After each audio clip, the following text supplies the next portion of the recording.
Hello. Okay, so welcome to the lesson. We are on topic 8 on function operations. The nice thing about function operations is you guys already actually know how to do most of this. It's going to be written in a different way because it's going to be written in function notation. So a reminder, a function just means each x gets one y. What?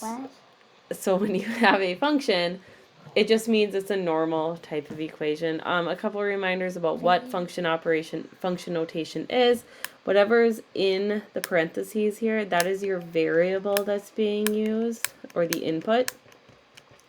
The other side is just the equation. F is the name of it. And then this whole thing, f of x, that just stands for your output. It's your answer. So it's not like it's f times x or anything like that. It's the same thing as y. But if we just glance down here at the bottom, we can see it makes it a lot easier for me to say, like, the k equation, and it's k of x just because x is the variable being used. Just like it's h of x because x is the variable being used. Operations with functions, it's just different ways of writing it. So when we see f plus or minus g of x. So this x right just here just means that's the variable. It doesn't mean we're timesing it by x or anything like that. This literally just means take your f equation and add or subtract it with the g equation. So just add or subtract, depending on what symbol is there. Just like over here, fg of x. This x right here just means that's our variable. No. So fg, whenever things are touching, that means they are timesing. So fg of x is the same thing as just saying f of x times g of x. So we're just multiplying. If you guys can't tell, I have a little buddy helping me right now. What? So then here, we have a fraction of x. Again, this x right here just means that's our variable. F over g, a fraction just means we're going to divide, so we're just going to take our f divided by our g. And then this last one, we'll go through that last. So, we are going to start with just some review problems with add, subtract, multiply, divide. That's all this means right here. So function operations, only looking at those. So, quick little reminder, f of x just means that we are keeping it as our variable. So then when it says f of 4, that just means plug in a 4 into your variable spot. So f plus g of x. So this x right here just means we are not plugging in anything. We are just leaving it as an x. Can you go find Dad? Here you go. Here you go. Go find Dad. So we're going to take our f equation and we're going to add it with our g equation. And I just got that from up here. There's f, there's g. Simplify however you can. So since these are both square roots and they're the same, we can put them together. So 3 plus a negative 10 is a negative 7 root x. So then the next one, now the fact that we have a 6... Oh, you turned it on? Yeah. You turned the calculator on, you guys. Very exciting. Here you go. Okay, so now g minus f of 16. This 16 at the end, it doesn't mean times 16. It just means at the end... We're going to plug in a 16. Do you want the calculator? Okay, bye. We're going to plug in a 16. The main thing is it's g minus f. So we're going to take our g equation, negative 10 root x, and we're going to minus our f equation, 3 root x. Couple different options here. You could like simplify these together if you want, or if we know we're going to plug in a 16, I would usually just plug that in right away. So x has been replaced with a 16, so I'm just going to take my equation and replace it with a 16. He's fine. So root 16 is the same thing as a 4, minus 3 root 16 is a 4. So negative 10 times 4 is negative 40, minus 3 times 4 is 12, negative 40 minus 12, negative 52. So if there's a number in those parentheses, it just means you plug that in for your variable. If there's not, you just leave it as an x. So here, we just have an x, so we're not going to be plugging in any numbers. So I'm going to take my f equation, which is 3 root x, it's touching the h, so that means multiply times 3x to the fourth. Since we don't have a number to plug in, we're just leaving it as an x. We're really just simplifying where we can. 3 root x times 3x to the fourth. So remember, radicals can only work with other radicals, so our outsides can multiply together. 3 times 3 is 9. The x to the fourth is outside, and that other x is just stuck on the inside because there's no other radical for it to go with. Okay, next one, g over h of 9. So this 9 right here just means in the end, we're going to plug in a 9. G over h. So g divided by h. So we take our g equation divided by our h equation. And then we're going to plug in a 9. So negative 10 root 9 over 3 times 9 to the fourth.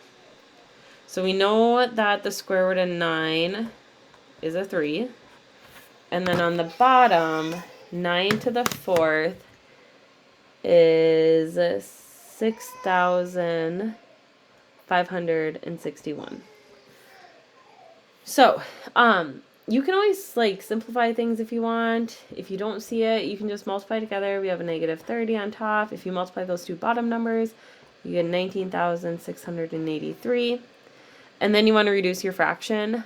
I know that both of these came with a 3 in it, which means we can divide them by 3. So if you divide by 3, negative 10, divide by 3, 6,561, because literally it's like those 3's would just cross off right there, and we can see those same numbers. So if there's a number in those parentheses, you just simplify it out.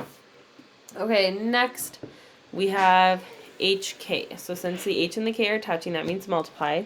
There's an x right there, so we're not plugging in any numbers. It just means leave your answers with an x in there. So I take my h equation, which is, if you look up, 3x to the fourth. Take my k equation, look up, we have x squared minus 9. Again, since there's just an x in those parentheses, we have nothing to plug in, so we just simplify when we can. Here we're going to have to distribute, so we have 3x to the sixth, distribute again, minus 27, x to the fourth. Done. Can't be simplified any more than that. Okay, k over p of x. So there's an x right there, so we don't have anything to plug in. Just going to stay as an x. So we take our k equation. Again, look up to the top. X squared minus 9. Your p equation, look up to the top. X plus 3. This is kind of like a blast from the past. We did these before winter break. And here's my cat again. You can't cross things off in a fraction if you have any plus or minus signs. So like we can't just reduce like an x squared to x 9 and 3. Instead, we have to factor it first. So x squared minus 9. X squared comes from x and x. If we have a minus 9 with nothing in the middle, that means it was a plus 3 and a minus 3. X plus 3 can't be factored at all because it's not a squared. Once you have them as their multiplication pieces, anything that's the same thing above and below can cancel out. So now the whole chunk can cancel out with the x plus 3 to leave us with just a regular x minus 3. And again, since there was just an x in the parentheses, we had nothing to plug in. So add, subtract, multiply, and divide. Literally, it's what you've been doing this whole time. It's just going to be written in a little bit of a different way. If there's a number in the parentheses, that's when you plug it in. There's just an x right there, you just leave it. The one new thing, truly new thing, is we are going to be talking about something called a function composition. And what a function composition is it's kind of a play off of what function notation means. So if we look at 3x plus 5, f of x equals 3x plus 5. This x right here means this is my variable I'm putting into that spot. So a variable is kind of just like a plug-in. It's whatever goes in this variable spot, it's times 3 and then plus 5. So if they change it to a 10, now that means I'm going to take that variable spot that used to have an x in it, but now I'm going to put my 10 plus 5. That idea doesn't change. So if it was like f of y, that means now instead of an x, I'm going to take that variable spot and put in a y. Because truly, our equation is 3, whatever we're being told to plug in, plus 5. Doesn't matter if it's a number, a letter, a symbol. So even if it was like an arrow, well, we could do 3, whatever we're being told to plug in, an arrow plus 5. Last one. Now we're being told in that spot to put 5x squared. So again, it's 3, whatever we're being told to plug in, plus 5. That's all a composition is. This last one right here is a composition, and a composition just means instead of plugging in a number or a variable, you're plugging in a little bit of an equation. So the way that you notate a composition, I'm gonna come over here. Oh my gosh, do you guys hear the kids crying? The cat everywhere? What a time. Speaking of what a time, why don't you guys take a 30-second break and send me an email telling me something that you enjoy doing in the spring. What's something you're looking forward to coming up in the next couple of weeks? Send me an email for extra credit. Okay. Composition. This is called a composition. The way that you say this, and this is kind of weird, this is saying f of g of x. So it's f of g of x. Or you can write it this way. These will be called like fog, literally because it's spelling fog. This open circle right there means composition. What a composition means is you plug g into f. And that'll make sense once you start looking at it. So in a composition, you're being told to take one equation and plug it into another. So the way that this one is worded, g of f of x, so g of f of x. That would be called goff. It's spelling goff.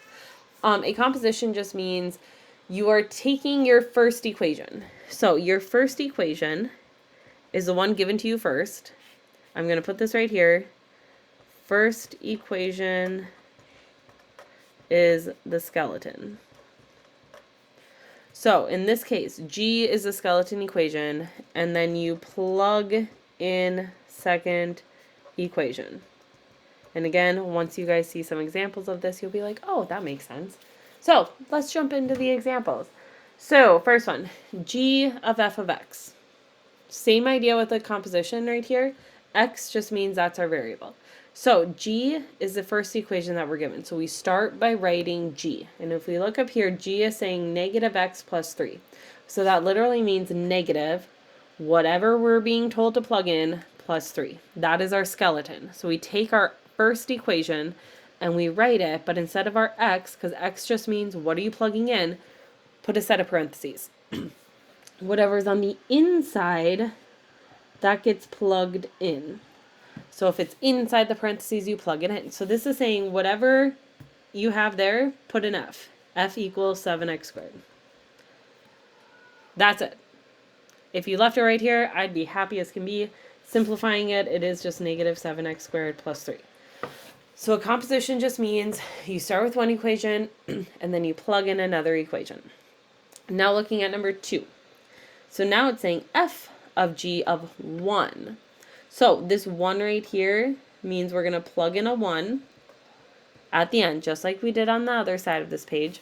So f is the first equation, so that's our skeleton. So what I'm going to do is I start by writing f. F's equation is 7, whatever I'm plugging in, squared. So f is the skeleton. The first equation is the skeleton, it's the bones of it. So you start with that equation. X just means what are you plugging in, so you put a big old set of parentheses.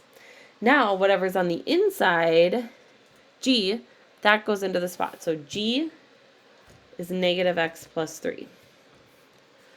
So notice how I started with the first equation, and then I plugged it in, or I plugged the second equation in. Since there's a 1 there instead of an x, it just wants us to plug in a number. You can plug it in right away. So negative 1 plus 3. I think it's easiest to do it this way because numbers are easier to work with than variables. Negative 1 plus 3 is a 2. 2 squared is a 4. 7 times 4 is 28. Okay, next one. Okay, we know this is a composition because we have an open circle. So if it was a dot, that would mean multiply. Open circle is a composition. So with a composition, whatever you're given first is your outer function, it's your skeleton. Whatever you're given second is what you're being told to plug in. So these two mean the same thing. So this is h of k of x. Since there's just an x right there, we're not plugging in any numbers. So we start with our h. H is given to us first. H is literally saying 4 times whatever we're being asked to plug in plus 8. That's h. 4x plus 8. 4, whatever I'm plugging in, plus h. So you just rewrite that first equation, but instead of an x, you put a set of parentheses. Now the second equation, this k, is what goes into that parenthesis. So x squared plus 2. No number to plug in because there's just an x. If you left your answer like this, I would be happy as can be because that shows me that you did the plugging in. If you simplify it, multiply in 4x squared plus 8, plus another 8. So we get 4x squared plus 16. Again, since it is just an h right there, that's where you start. Okay, next one. K of h of x. So k is given to us first, so that's our skeleton equation. So k's equation is literally whatever I'm plugging in squared plus 2. So your skeleton is your first equation. It's what the bones are. The outer function is what your bones are. Whatever your x is, just put a big old set of parentheses. Now the inside is h. H is now going to fill in those parentheses. Since we don't have a number, we just have an x, we have no number to plug in. So if you left your answer right there, I'd be happy. If you want to be real fancy, you just FOIL it out because you know that squared means I have 2 of these.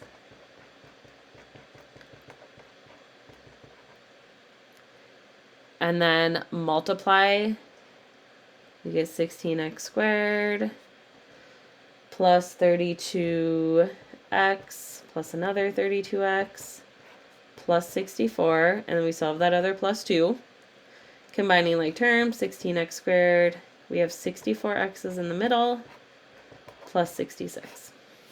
So a composition just means you're taking one equation and plugging it into another, whichever one you're given first. That is the first one you start writing. Instead of an x, just put a set of parentheses, and then that's what you write the other one into. There is one application of composite functions we're going to go through. Composite functions actually have a lot of applications because the idea of a composite function just means one thing gets plugged into another. So anytime like you get an answer and then you plug that in somewhere else, that's technically a composite function because like one thing leads to another. Example we're going to look at has to deal with shopping. So you want to buy a new sweatshirt from the school store. You have a coupon that gives you $5 off your total purchase. And they're also running a special for 15% off of your total purchase. The sweatshirt is $42.50, and they ask you, what order should we bring them up in?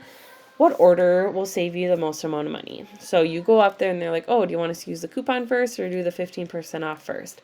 Doesn't matter.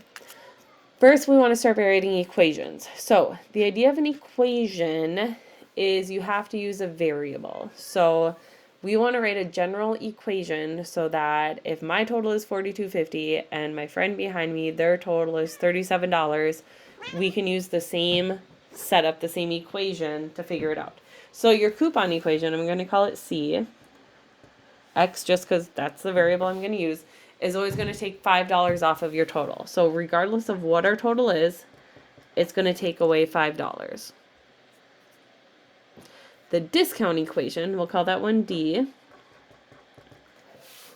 This one is a little bit tricky. Not tricky, but there's 2 different ways of writing it. The one way, if you think of it as 15% off, what you first have to do is figure out what 15% of your total is, and then do your total minus that number. So it's actually 2 steps, because first you have to figure out what is 15% off, and then you have to actually take it away. There's a way to do it in 1 step, and that 1 step is, instead of thinking about like what percent are you taking off, instead think about what percent are you paying. because you should be paying 100%. But if they take away 15%, what percent of the total are you actually paying? 85%. So instead of thinking of it as I have 15% off, it's like, oh, you're only paying 85% of your total purchase. Whenever percents go into equations, they have to be written as a decimal. Of always means multiply. So that equation is just 0.85x. Because again, instead of doing 15% off, because that would require multiplying and a subtraction, you can just think of it as I'm paying 85% of the total. I'm not going to do these two very formally because if you can write the equations, in reality, you would think of these not necessarily as like what we did up above. You would kind of just like go through the process. So we're just going to go through the process. So if they do the coupon first and then the discount, our total was $42.50. They are then going to take away the $5, so our total minus 5, and that is going to be our price after the coupon. And then they're going to be like, oh wait, we still have that discount special running. So our 85%, and then here's where it's a composition, they are going to base that off of the new price. So the price was already discount or decreased because of the coupon, and now they're going to find 85% of that new price. So that's the composite part, is I'm taking this answer and plugging it in here. If you plug this into a calculator, it's going to give you 3 decimal points. It says 8.7, 5. Franklin took my calculator. So to 2 decimal places, it's going to be $31.88, because that 7 is going to round up because of what's after it. So you walk up to the counter, you give them their coupon, they take away $5, and then they're going to be like, oh, you get 15% off, here's your total. What if instead, when you walk up and they're like, oh, I'm going to give you the discount first. So they're going to take that discount based off of the total price. And again, you use your calculator, you have to round this. It ends up being $36.13. And then you're like, oh, wait, I forgot I had a coupon. So that new total is then going to have $5 taken away from it to give you $31.13. So very close to each other. Which one is going to save you more money? This one is going to save you more money, because if you do the discount first and then the coupon, you're getting a bigger percentage off. Because if you do 85% of a larger number, you're saving more money there. If you do 85% of a smaller number, you're not saving as much money. So that's why this one ends up being cheaper. The unfortunate thing is, like everything is programmed now. So, I mean, they're going to have it programmed to do it this way, because then the store is honoring both discounts, but they're making a little bit and they're not giving you as much money off, because they're going to have it programmed to pick in an order where they have to save you the least amount of money while still following the rules. This is my cat. Hi, Minx. Yeah, wants to be in the show. Okay. So, we're done. Thank you for watching. Make sure you guys show the sub the notes. Get your assignment. I will see you guys soon. Bye.